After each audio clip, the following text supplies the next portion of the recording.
Hello Carol, and welcome to Premiere Melbourne.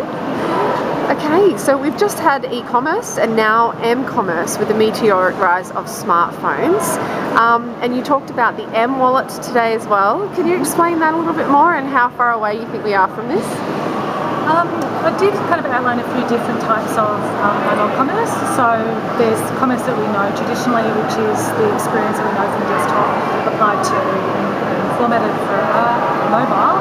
But we're also seeing this trend of the mobile itself being used as a payment device, so being able to scan over different devices or talking to point of sale.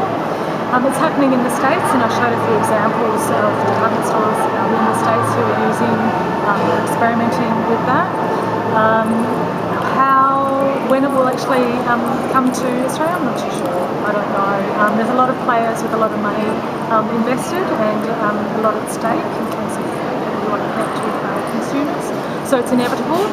When it happens, it's hard to say. There's still security issues and privacy issues and all sorts of things. Relationships to negotiate, but it will happen. It's exciting. Yeah. People have a really personal relationship with their phones. Why do you think it's such a powerful tool in our lives now?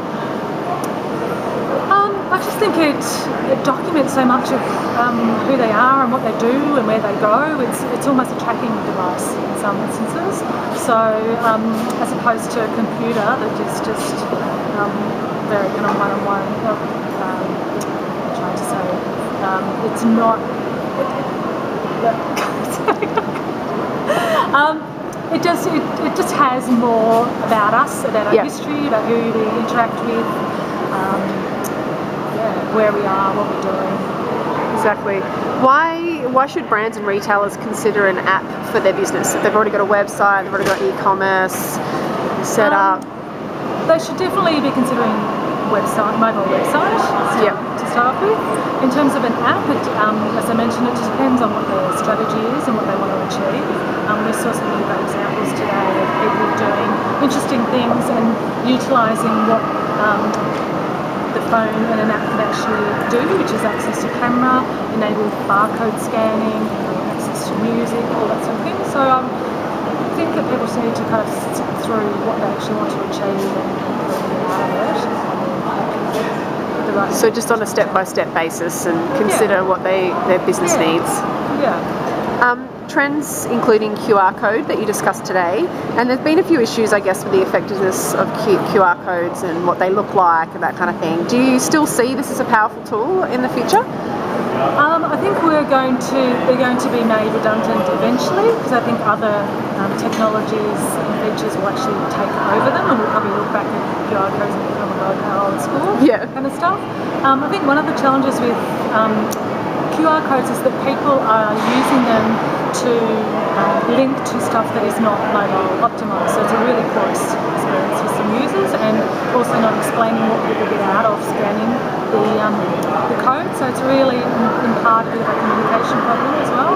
But I think, as I showed today, we're going to be in an environment where we just need to have proximity sensors, and people will just start to transact just by being in a location anyway.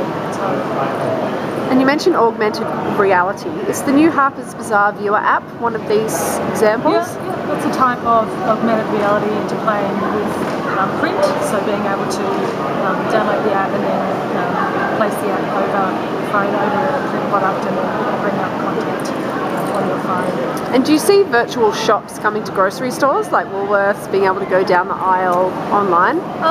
It's already happening overseas. In Japan, in subways, they actually have images of different products, and people can actually scan and then home delivers. So eventually, I think it could actually, maybe not inside a supermarket, but outside of taking that supermarket experience and placing it in unpredictable or more convenient locations like a subway or a train station. Great, thank you.